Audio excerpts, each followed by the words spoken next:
हाँ जी साहब, static GK की क्लास नंबर 3 में आप सभी लोगों का स्वागत है। मैं हूं संभव जैन और आज अपन घूमेंगे साहब म्यांमार। भारत के पड़ोसी मुल्क घूम रहे हैं अपन लोग। पिछली क्लास में अपन लोग नेपाल घूम गए थे, याद है कि नहीं याद है? भूल गए कि याद आ रहा है कि नहीं आ रहा है? हाय नेपाल कहाँ चले गए तुम? ये गए नेपाल घूमे थे पिछली क्लास में।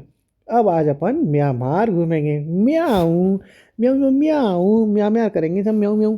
तो ये जो दोस्तों म्यांमार है, इसकी जो इंडिया के साथ सीमा लगती है, बाउंड्री जो लगती है, वो लगती है 1643 किलोमीटर।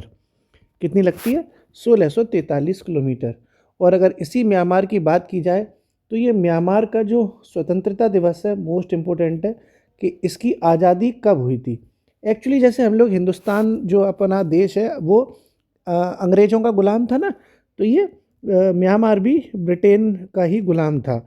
यानी ब्रिटेन से इसे आज़ादी मिली थी और वो मिली थी दोस्तों 4 जनवरी 1948 को। कब मिली थी? 4 जनवरी 1948 को।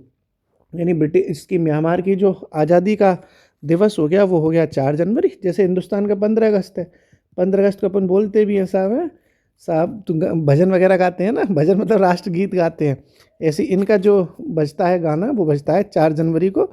4 जनवरी 1948 को ये ब्रिटेन से आज़ाद हो गया था म्यांमार। अगर बात करी जाए दोस्तों म्यांमार के की राजधानी की, तो ये तो आपको पता होना चाहिए कि जो म्यांमार की राजधानी है वो क्या है। म्यांमार की राजधानी आपको ना पता? म्यांमार की राजधानी रंगून थी पहले, रंगून। एक टाइम में रंगून थी, है ना, अब लेकिन अब बदल गई है। पहले जो हुआ करती थी दोस्तों वो रंगून हुआ करती थी। और अब जो वर्तमान में चल रही है इसकी राजधानी वो चल रही है नेई पेईदा के नाम से। नेई पेईदा, पीदा ऐसे करके कुछ वो है, क्या नाम है, एक शब्द है। इसी तरीके से इसकी राजधानी को आप समझ लो। मैं इंग्लिश में लिख दे रहा हूँ, हिंदी में थोड़ा सा अजीब सा है। नई, NAYPYADAW, जो इसकी कैपिटल है, जो इस वक्त चल रही है। ठीक है साहब, ये नई पेईदा, नई राजधानी बनी है ना, राजधानी नई बनी है तो नई पेईदा, नई पेईदा, नई पेईदा। अगर बात की जाए दोस्तों म्यांमार की मुद्रा की, कौन सी मुद्रा चलती है, तो यहाँ पे क्यात नाम की मुद्रा चलती है। ठीक है साहब, कौन सी मुद्रा हो गई? क्यात नाम की मुद्रा चल रही है। अगर दोस्तों बात करी जाए भाषा की, तो यहाँ पे कौन सी भाषा बोली जाती है, तो म्यांमार को पहले बर्मा कहते थे, बर्मा, इसीलिए इसकी भाषा जो है वो बर्मी भाषा है। कौन सी भाषा है? बर्मी भाषा। क्लियर हो गया। यहाँ पर दोस्तों कौन सा धर्म अपनाया जाता है? बेसिकली यहाँ पे बौद्ध धर्म के अनुयायी आपको बहुत ज़्यादा मिलेंगे। तो बौद्ध धर्म बहुत ज़्यादा अपनाया जाता है। कौन सा? बौद्ध धर्म। ये नॉर्मल नॉर्मल चीज़ समझ ली आपने। ओके साहब, अब आगे इम्पोर्टेंट चीज़ समझते हैं अपन। इम्पोर्टेंट चीज़ है कि भारत के कौन से राज्य हैं जो लगे हुए हैं, सीमा वाले राज्य। देखो इंडिया से जो कौन से राज्य हैं जो म्यांमार की सीमा से लगे हैं, तो कुल मिला के दोस्तों 4 राज्य लगे हुए हैं, जिसकी ट्रिक है आना मम्मी। आना मम्मी सबसे बढ़िया। आना मम्मी से आपको याद हो जाएगा। ये जो आ है दोस्तों, आ, इस आ से आपको देखने को मिलेगा अरुणाचल प्रदेश। आ से हो गया आपका अरुणाचल प्रदेश।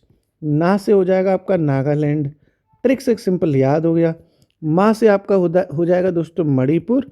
और ये जो मी है इससे आपका हो जाएगा मिजोरम। मिजोरम। ऐसे आना मम्मी से आप सिंपली याद कर लोगे कि म्यांमार से बाउंड्री शेयर करने वाले कितने टोटल देश हो गए? 4 हो गए। आना मम्मी, अरुणाचल प्रदेश, नागालैंड, मणिपुर और मिजोरम। इसी तरह से दोस्तों एक संधि हुई थी जिसको कहते हैं दोस्ती वाली संधि, मैत्री संधि। है तेरे जैसा यार कहाँ कहाँ ऐसा यार याराना, गाना सुना कि नहीं सुना? तेरी जीत मेरी जीत, तेरी हार मेरी हार, सुन ले मेरे यार, गाना है। तो तेरे जैसा यार कहाँ कहाँ ऐसा याराना। तो यानी दोस्ती करी गई थी, जो उसके लिए जो समझौता हुआ था वो हुआ था 1951 में। भारत और म्यांमार के बीच में 1951 में मैत्री संधि हुई थी। और इसीलिए इसी संधि को और अच्छा मजबूत करने के लिए 1987 के दौर में राजीव गांधी जो प्राइम मिनिस्टर थे उन्होंने यात्रा भी की थी। तो राजीव गांधी की यात्रा जो है वो कब हुई थी म्यांमार में? 1987 में राजीव गांधी की यात्रा। राजीव गांधी की यात्रा जी, क्या होगा जी? राजीव गांधी की यात्रा। ठीक साहब, ओके। राजीव गांधी जी की यात्रा 1987 में हुई। एक और दोस्तों चीज़ आपको बतानी है, वो है एक चक्रवात है जिसका नाम है नरगिस। नरगिस तो लड़की का नाम होता है हमारे घर में जो वो एक वो आती नहीं है, मतलब काम, थोड़ा सा काम वाम में हेल्प करा देती है, तो मेड टाइप की, उनका उस लड़की का नाम है नरगिस। पहले जोया आती थी, जोया की शादी हो गई, अब आती है नरगिस। तो नरगिस लड़की का नाम होता है, लेकिन लड़की तो तूफान से कम नहीं होती है ना भाई, तो ये चक्रवात भी तो है कि नहीं। तो ये जहाँ नरगिस नाम का एक चक्रवात आया था दोस्तों 2008 में, और ये बहुत इम्पोर्टेंट है कि 2008 में भले ही आया था, लेकिन ये आज भी प्रासंगिक है। क्यों रिलीवेंट है? क्योंकि इंडिया एक ऐसा देश था जिसने इस नरगिस चक्रवात के दौर में म्यांमार को सबसे पहले सहायता दी थी। ये बहुत इंपॉर्टेंट चीज़ है। म्यांमार इसको हमेशा याद रखता है, ये भारत का एहसान है म्यांमार के ऊपर। तो ये भारत द्वारा म्यांमार को सबसे पहले सहायता दी गई थी, म्यांमार को सबसे पहले राहत प्रदान की गई थी। ठीक है साहब, सबसे पहले राहत दी गई थी, इसलिए ये इम्पोर्टेंट है कि नरगिस चक्रवात कब आया था, 2008 में, और कहाँ आया था, तो म्यांमार में आया था। ये सब कुछ अपन जो भी कथा पढ़ रहे हैं वो म्यांमार की पढ़ रहे हैं। एक और दोस्तों चीज़ है, वो भी अपन समझ लेते हैं, वो है कुछ प्रमुख परियोजनाएं। प्रमुख परियोजनाएं जो भारत के द्वारा, परियोजनाएं जो भारत के द्वारा म्यांमार में चलाई जा रही हैं, यानी म्यांमार में वो प्रोजेक्ट इंडिया की मदद से चल रहे हैं। जैसे कौन कौन से वो प्रोजेक्ट हैं? एक है दोस्तों कलादान प्रोजेक्ट। कलादान प्रोजेक्ट है जो म्यांमार में चल रहा है और इंडिया की मदद से चल रहा है। एक और है दोस्तों जो है आपका आनंद मंदिर। आनंद मंदिर म्यांमार में ही बनाया गया है, इंडिया की हेल्प से बनाया गया है। इसी तरीके से दोस्तों एक राजमार्ग बनना है, हाईवे बनना है, जिसको भारत और म्यांमार को जोड़ने में जिससे मदद मिलेगी, और वो जो रास्ता बनेगा वो थाईलैंड तक जाएगा। 3 देशों को जोड़ने के लिए एक राजमार्ग बनाया जा रहा है। राजमार्ग कौन कौन सा? इंडिया, म्यांमार, थाईलैंड राजमार्ग, त्रिपक्षीय ये राजमार्ग बनना है। IMT से याद रखना, इंडिया, म्यांमार और थाईलैंड। IMT आपको शॉर्ट ट्रिक में आपको याद रहेगा।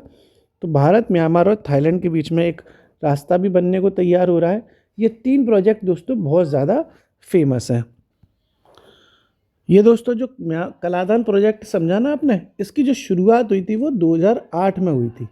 जैसे कि एक फैक्ट और है, कलादान प्रोजेक्ट कब शुरू हुआ था? तो कलादान प्रोजेक्ट एक नदी है, कलादान नदी, उस पर बंदरगाह का विकास होगा, तो ये 2008 में शुरू हुआ था कलादान प्रोजेक्ट। ओके, कोई दिक्कत तो नहीं है, सब कुछ समझ में आ ही रहा होगा। अब कुछ और आगे बढ़ते हैं। एक दोस्तों टर्म होता है, वो होता है आपका FMR। ये क्या चीज़ है? इसको कहते हैं free movement regime. Free movement regime ये इंडिया और म्यांमार के बीच में है। जैसे मान लो दोस्तों ये आपका इंडिया हो गया, इंडिया के पूर्व में ये आपका म्यांमार है, ये मान लो इंडिया, ये म्यांमार है। ठीक है साहब, तो बीच में तो आपकी ये थोड़ा बहुत इधर कुछ भी मान लो, थोड़ा दूर दूर हो गए, पास कर दो भाई, बाउंड्री से लगे हुए हैं ना, चिपका देते हैं इन्हें, और अच्छे से समझाता हूँ मैं। ये आपका दोस्तों मान लो इंडिया है, और ये आपका जो है म्यांमार है। तो इंडिया के कुछ लोग म्यांमार में बिना वीज़ा के जा सकते हैं। वैसे तो एक देश से दूसरे देश में जाने की वीज़ा की ज़रूरत पड़ती है, लेकिन एक व्यवस्था है जिसको कहते हैं FMR यानी फ्री मूवमेंट रिजीम। इस पूरी व्यवस्था के तहत इंडिया के कुछ लोग म्यांमार में जा सकते हैं और उन्हें वीज़ा की ज़रूरत नहीं पड़ती। और 16 किलोमीटर तक की वो रेंज है कि इंडिया के लोग 16 किलोमीटर तक म्यांमार जा सकते हैं, और म्यांमार के लोग 16 किलोमीटर तक इंडिया में आ सकते हैं, और बिना वीज़ा के आना जाना हो सकता है। ये पूरी व्यवस्था दोस्तों 2018 में शुरू की गई थी इंडिया और म्यांमार के लिए। तो ये क्या हो गया, 2018 में शुरू हुई थी free movement regime. Bharat Myanmar के बीच 16 किलोमीटर की वीज़ा मुक्त यात्रा है ये, वीज़ा मुक्त यात्रा। ठीक है, वीज़ा मुक्त यात्रा। आप लोग ज़्यादा लोग नहीं घूमे होंगे इधर की तरफ, मणिपुर मिज़ोरम की तरफ, हम लोग बहुत घूमे हैं, और जब हमने प्रैक्टिकली ये सारी चीज़ें देखी हैं, ये मालूम है क्यों की गई ये व्यवस्था, मैं आपको बताऊं। जैसे इंडिया का जो ये इंडिया है ना, इंडिया का जो मणिपुर मिज़ोरम वाला जो मणिपुर है, मिज़ोरम है, ये बिल्कुल म्यांमार से सटे हुए हैं, खासकर मणिपुर का इलाका तो बहुत ज़्यादा सटा हुआ है। और मणिपुर के कुछ लोग ऐसे हैं जिनके परदादा वगैरह म्यांमार में रहते हैं। इंडिया मणिपुर के कुछ लोग म्यांमार में रहते हैं। इस वजह से क्या हो जाता है, ये थोड़ा उल्टा मैंने बना दिया। वैसे तो इंडिया के पूर्व में है ना, इंडिया इधर होना चाहिए और म्यांमार इधर होना चाहिए। इंडिया के पूर्व में है म्यांमार। तो इंडिया के कुछ लोग जो मणिपुर वगैरह में रहते हैं, उनके रिश्तेदार वगैरह म्यांमार में रहते हैं, और म्यांमार के कुछ लोगों के रिश्तेदार इंडिया में रहते हैं। क्योंकि पहले कभी अभी अंग्रेज़ों के टाइम में ये सब घूमते घूमते रहते थे, तो रिश्तेदारी इनकी इसी 16 किलोमीटर की रेंज में बसी हुई है। इस वजह से ऐसा हुआ है। तो ये एफएमआर की सुविधा शुरू कर दी थी सरकार ने 2018 में, ताकि रिश्तेदारी आराम से निभा सको, अपना कल्चर निभा सको, अपने त्यौहार एक दूसरे के साथ मना सको। और ये वीज़ा मुक्त यात्रा है, और ये उसकी सीमित अवधि के लिए है। ऐसा नहीं है कि आप पूरे दिन वहीं पड़े रहोगे, सीमित अवधि के लिए, मतलब कुछ टाइम आप आराम से वहाँ पे बिता सकते हो, फिर लौट आओ, फिर दोबारा चले जाओ, कोई दिक्कत नहीं है। ठीक है साहब, सीमित अवधि के लिए ये व्यवस्था है, आपको वीज़ा नहीं लेना पड़ेगा, आराम से आप रहिए 2-4 दिन, फिर लौट आइए फिर। और ये सीमित अवधि कितनी अवधि है, इसका कोई डिसाइडिंग नहीं है, इस बस एक लिखा हुआ टर्म है जो आपने समझ लिया। और 2018 में दोस्तों ये शुरू की गई थी, लेकिन फिर 2024 आया। 2024 में क्या हुआ, भारत सरकार ने इसे एफएमआर व्यवस्था को कुछ दिनों के लिए रोक दिया, समाप्त कर दिया, और 2024 से लेके अभी तक ये शुरू नहीं किया गया है। तो ये क्यों किया गया था, सुरक्षा कारणों की वजह से। आपने देखा भी होगा कि मणिपुर में बहुत हिंसा वगैरह हुई थी 2023-24 के दौर में, तो सुरक्षा कारणों की वजह से ये एफएमआर जो है वो बंद हुआ था 2024 में। कब बंद हुआ था, 2024 में। तो फ्री मूवमेंट रिजीम से अगर कोई क्वेश्चन आ जाए, कब शुरू हुआ, 2018 में। किन देशों के बीच में, इंडिया म्यांमार।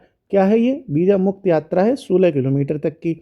और कब बंद हुआ, 2024 में। सुरक्षा कारणों की वजह से एफएमआर को बंद कर दिया गया है।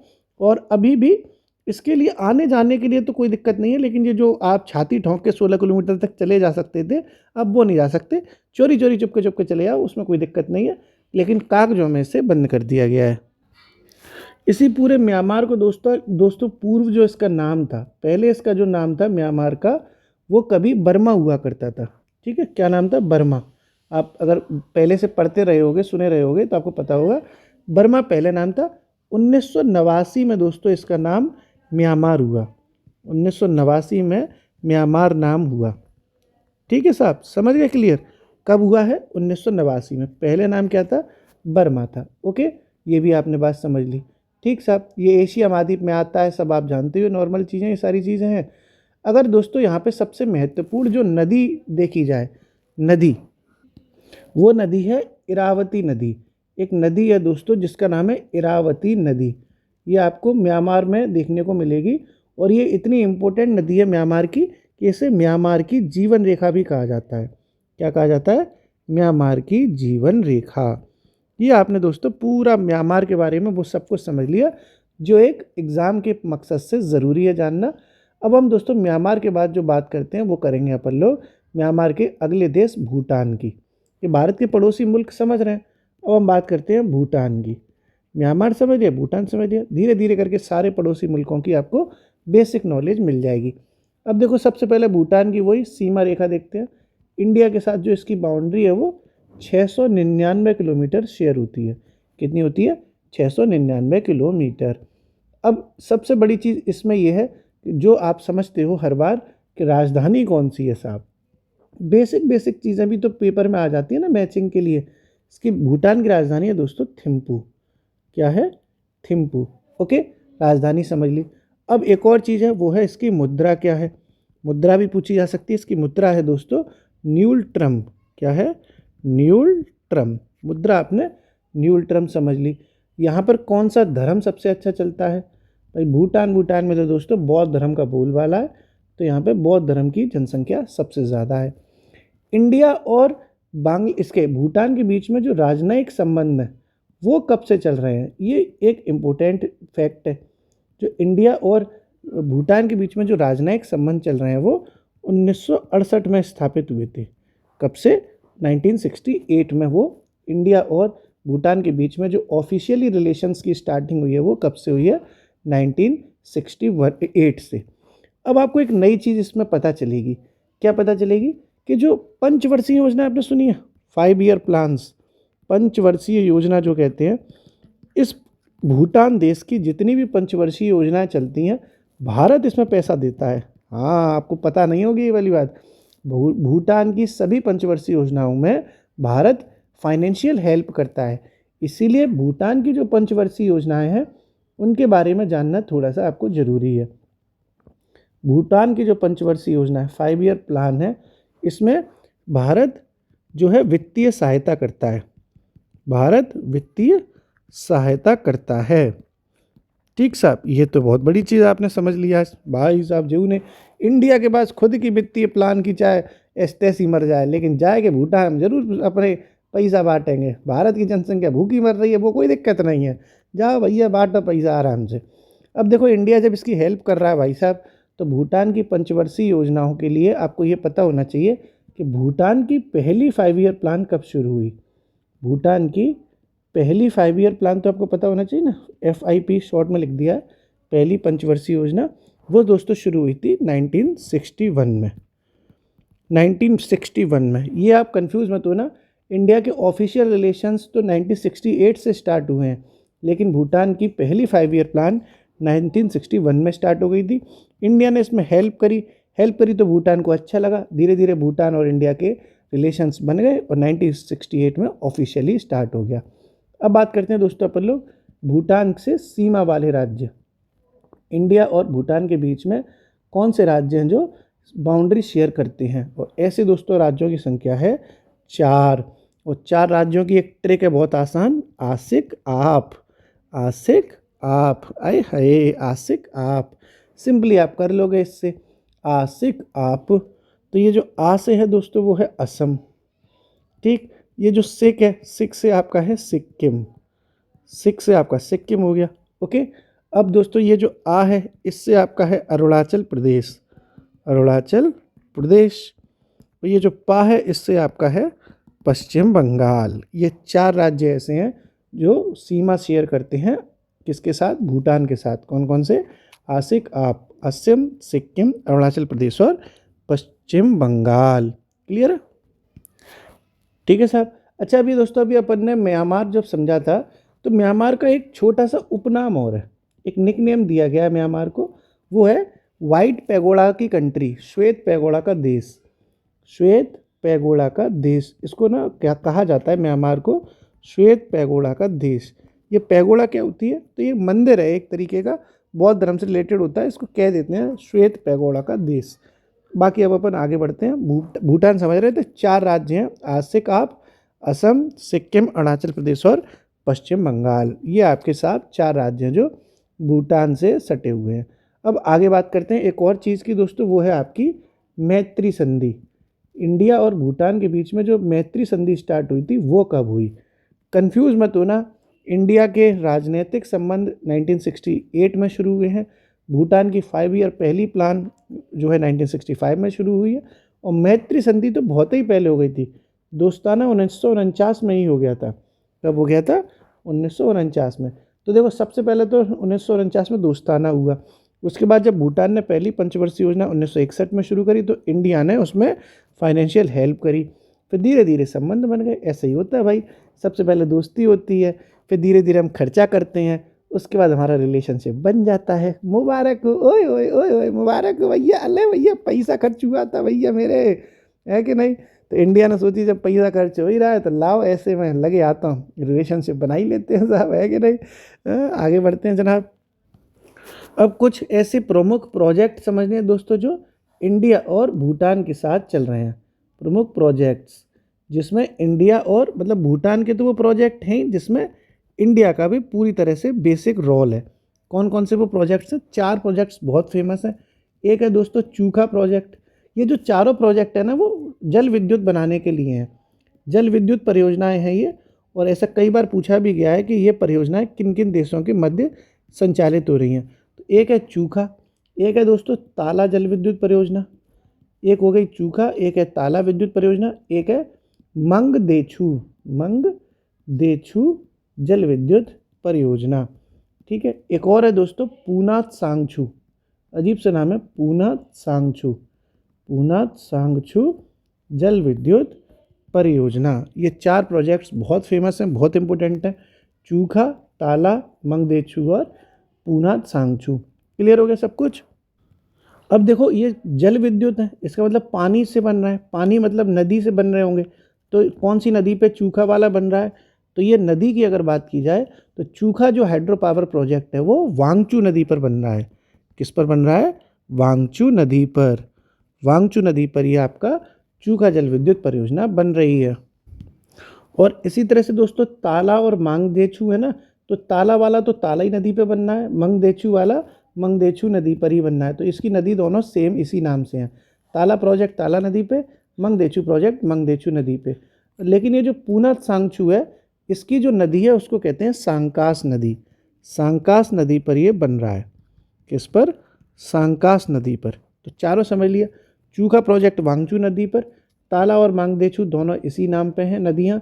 पूना सांगछू प्रोजेक्ट वो बन रहा है सांकास नदी पर। और चूखा, ताला, मंगदेछू और पूना सांगछू ये प्रोजेक्ट्स जो है वो भूटान और इंडिया के सहयोग का परिणाम है।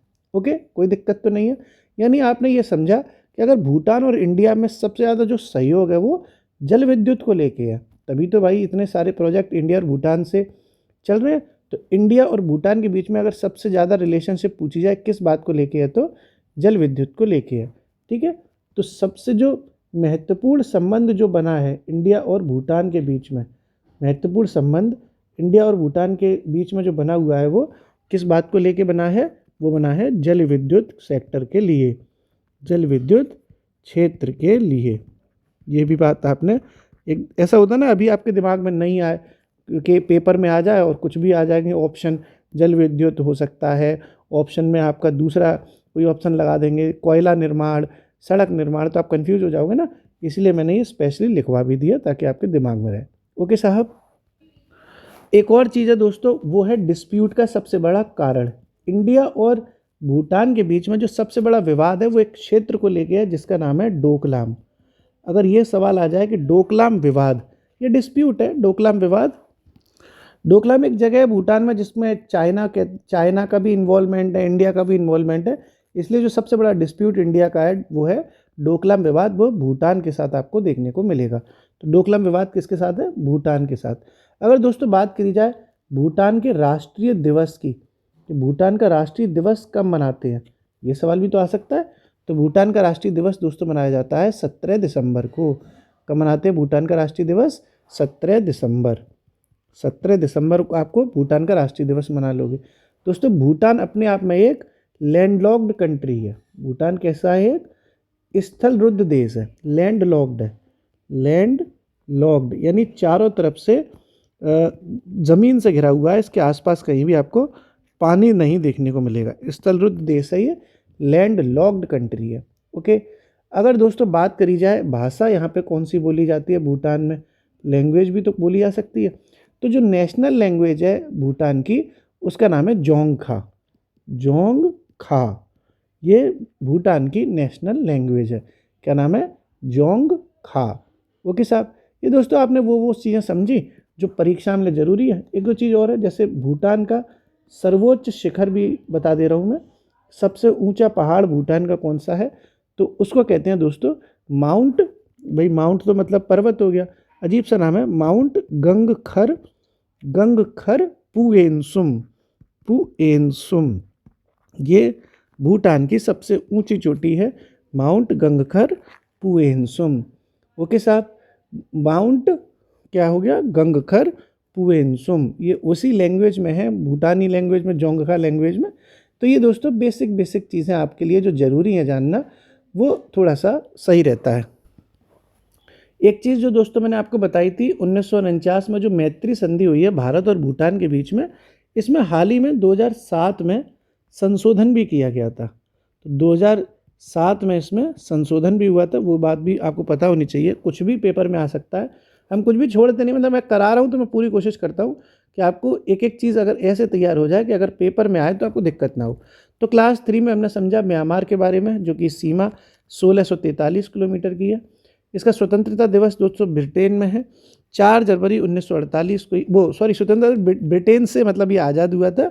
और ये 4 जनवरी 1948 को ये ब्रिटेन से आज़ाद हुआ। राजधानी म्यांमार की पहले रंगून हुआ करती थी, फिर अब इसकी नई पीदा करके हो गई है।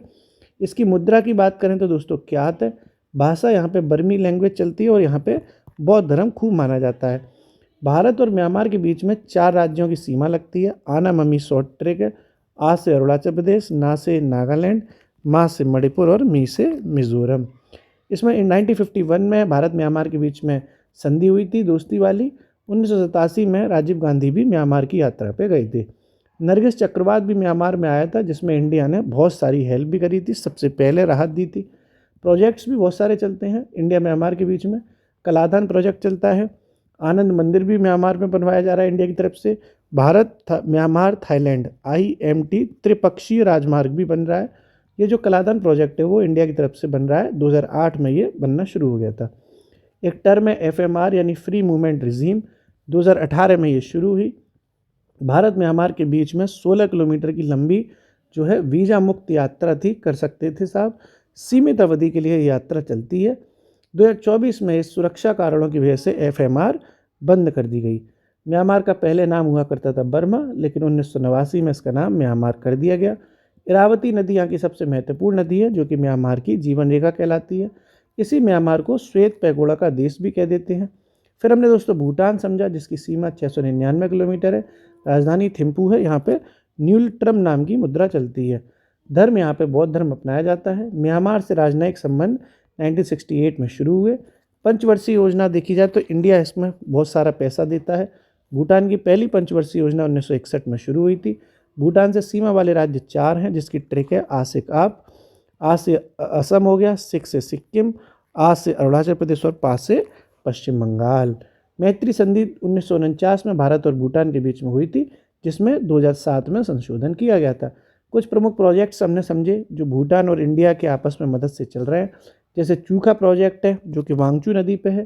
ताला प्रोजेक्ट ताला नदी पे है। मंगदेचू प्रोजेक्ट मंगदेचू नदी पे है। और पूना सांगचू प्रोजेक्ट सांकाश नदी पे है। जल विद्युत क्षेत्र एक ऐसा क्षेत्र है जिसमें इंडिया और भूटान के रिलेशंस बहुत अच्छे हैं। एक विवाद भी है जो कि डोकलाम विवाद के नाम से जाना जाता है। इंडिया, भूटान और चाइना तीनों के ये बॉर्डर पे बन जाता है, इसलिए इसमें डिस्प्यूट बहुत ज़्यादा है। ठीक है साहब, मैं लिख भी दूँ, भारत, भूटान और चीन के ये त्रिजंक्शन पर है। त्रिजंक्शन मतलब तीनों के बॉर्डर से लगा हुआ है, इसलिए भसड़ बहुत मची हुई है। ठीक है साहब। राष्ट्रीय दिवस भूटान का 17 दिसंबर को मनाते हैं। भूटान एक लैंडलॉक्ड यानी स्थलरुद्ध देश है। भूटान की जो भाषा है वो जोंगखा है। और भूटान का सबसे ऊंचा शिखर माउंट जंगखर पुएनसुम है। अब दोस्तों आप एक मेरे को कमेंट सेक्शन में आंसर बताओ कि पहला इंडिया बर्मा जो युद्ध हुआ था, वो इंडिया बर्मा युद्ध जो इंडो बर्मा युद्ध कहते हैं, जो अंग्रेज़ों के टाइम में हुआ था, वो कब हुआ था और उस वक्त कौन सा लॉर्ड था यानी गवर्नर कौन था? ये कमेंट सेक्शन में आप ज़रूर बताइए। हंसते रहिए, पढ़ते रहिए, मुस्कुराते रहिए। शुक्रिया।